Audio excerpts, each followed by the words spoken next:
অবিশ্বাস্য জয় পেল south Africa ইংল্যান্ডের বিরুদ্ধে।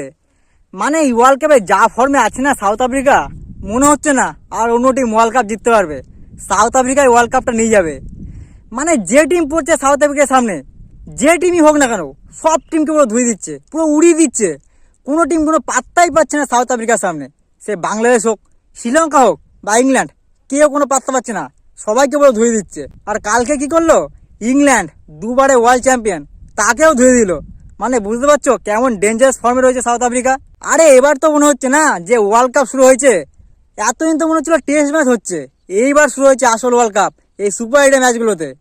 কালকে ইংল্যান্ড টস জিতে সাউথ আফ্রিকাকে ব্যাটিং করার জন্য পাঠালো। সাউথ আফ্রিকা কি করলো, 164 রান টার্গেট দিয়ে দিল ইংল্যান্ডকে।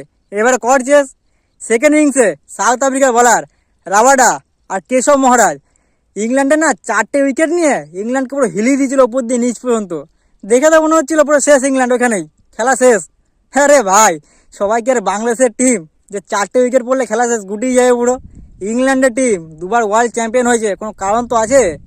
ইংল্যান্ডের ব্যাটসম্যান হ্যারি ব্রুক আর লিয়াম লিভিংস্টন শেষ পর্যন্ত কিন্তু ইংল্যান্ডকে পুরো ম্যাচে জীবিত রেখেছিল।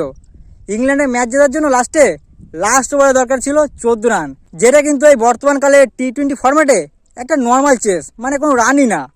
কিন্তু সেই রানটা কিন্তু দুর্ভাগ্যবশত ইংল্যান্ড চেস করতে পারলো না।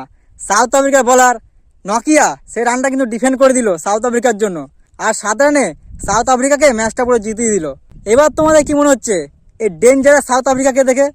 সাউথ আফ্রিকা কি এইবার ওয়ার্ল্ড চ্যাম্পিয়ন হতে পারবে ফার্স্ট টাইমের মতো? অবশ্যই কমেন্ট করে বলবে। আর এরকম ভিডিও দেখার জন্য না আমাকে সাপোর্ট করতে কিন্তু ভুলবে না।